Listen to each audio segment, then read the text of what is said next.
A paz do Senhor Jesus. Vamos para mais um vídeo aula do nosso Seminário Teológico do IBBC. Apostila 3, História da Igreja 2. Tomamos da página 115, As Cruzadas. Pano de fundo e causas das Cruzadas. As Cruzadas são um capítulo negro da história da igreja e ocorreram exatamente em função das conquistas e avanços do islamismo. O islamismo, fundado por Maomé por volta de 622, foi a última das três grandes religiões monoteístas do mundo que tem o Alcorão como seu livro. Alá, o seu Deus, e em Maomé, o seu maior profeta. O islamismo surgiu num período em que a igreja vivia uma grande crise espiritual e moral, quando ela havia se paganizado e o culto a Maria e outros santos já havia se proliferado no mundo cristão. De certa forma, o islamismo foi uma revolta contra a idolatria cristã. A primeira cruzada, em 1905, foi convocada pelo Papa Urbano II em 1905.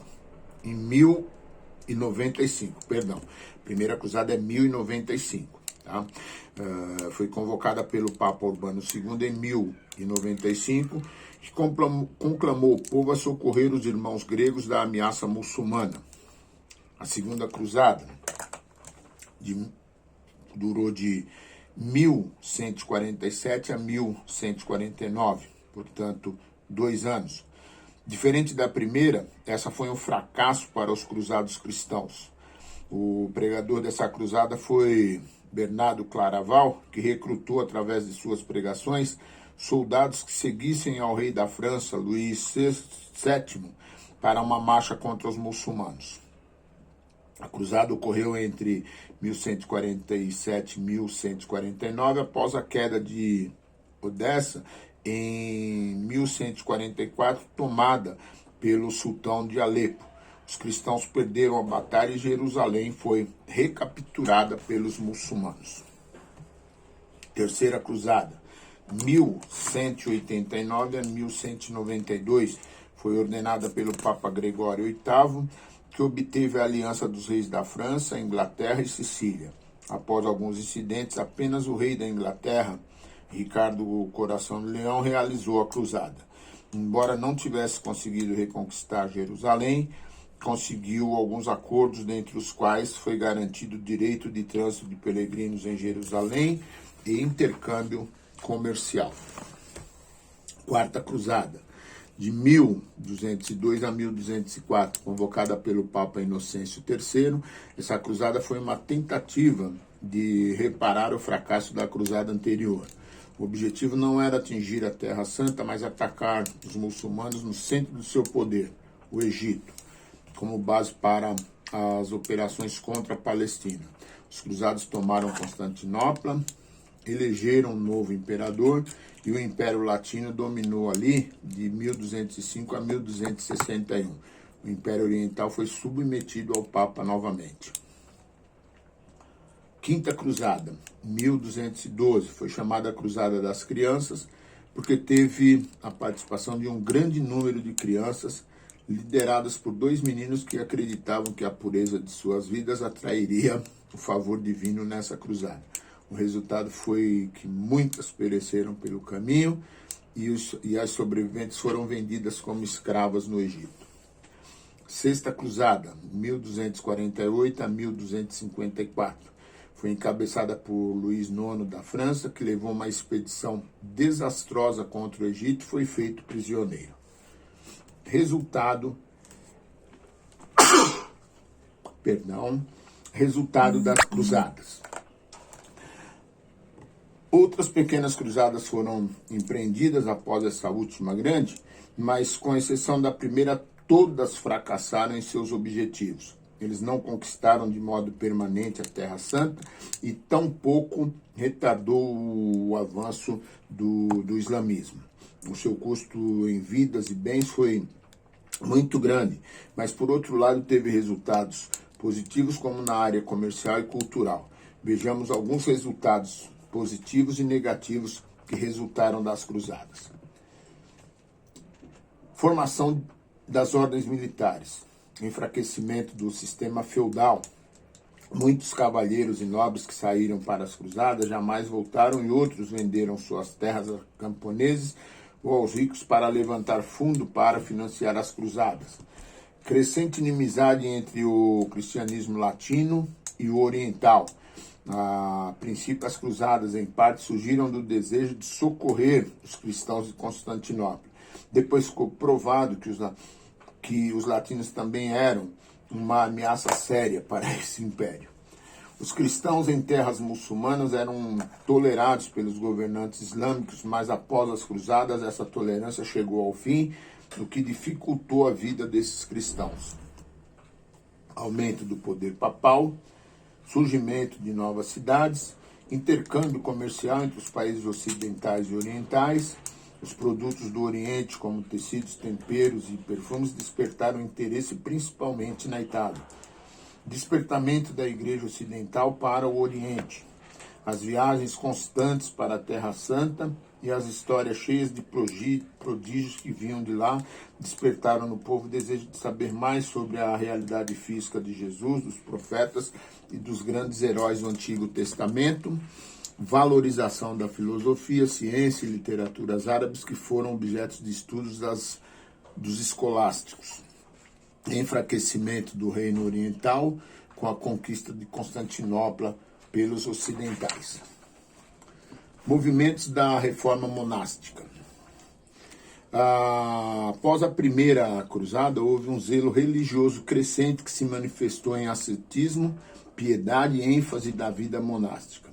Os mosteiros haviam perdido seu real e verdadeiro ideal, muitos deles foram saqueados e destruídos por invasores normandos e húngaros, e os que estavam em lugares mais protegidos se transformaram em joguetes das ambições de abades e prelados.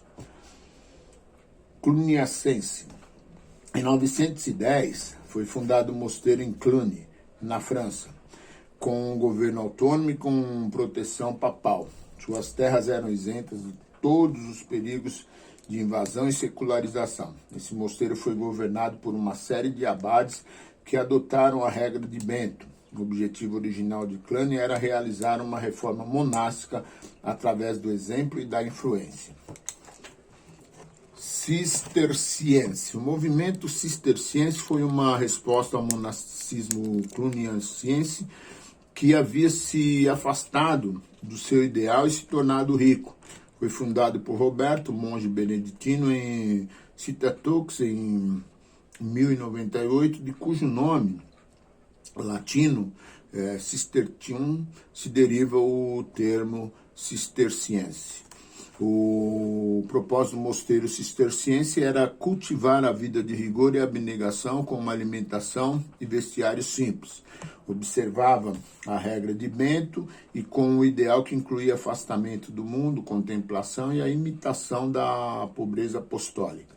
Os mosteiros cistercienses foram multiplicando por todo o Ocidente. Por volta de 1250 já havia 671 mosteiros. Esses mosteiros eram relativamente independentes e mantinham-se unidos através de conferências anuais quando todos os abades se encontravam. Albingense. O nome deriva de Albi, que ficava no sul da França, também chamada de cátaros, que significa puros. Os cátaros eram dualistas e doutrinariamente estavam bem próximos dos maniqueus e gnósticos. Essa concepção dualista fez com que eles rejeitassem por completo o Antigo Testamento, considerando o poder do mal, e aceitavam o Novo Testamento como vindo do Deus bom. Para eles, a salvação era obtida pelo arrependimento e ascetismo. Afirmavam ainda que Jesus não teve corpo real. O Evangelho de João era o mais espiritual.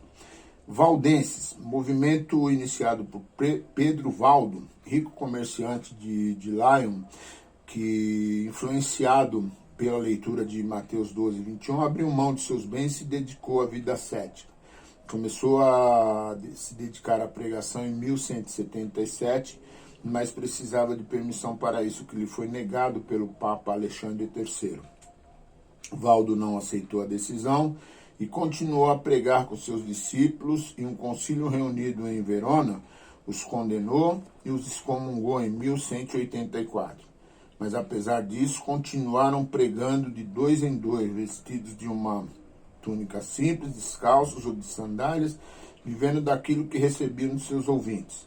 Os valdenses rejeitavam as missas, orações pelos mortos e o purgatório. Afirmavam que os sacramentos ministrados pelos clérigos indignos não tinham valor. Defendiam a pregação leiga, tanto de homens como de mulheres. Possuíam bispos, presbíteros e diáconos. Os valdenses se expandiram para a Áustria, Alemanha e norte da Espanha, mas foram duramente reprimidos até ficarem reduzidos à sua sede principal no sudoeste de Turim. Na ocasião da reforma, aceitaram seus princípios e se tornaram protestantes. Franciscanos. O movimento franciscano foi muito semelhante ao dos valdenses quanto à origem. Foi fundado por Francisco de Assis, que foi convertido durante uma enfermidade.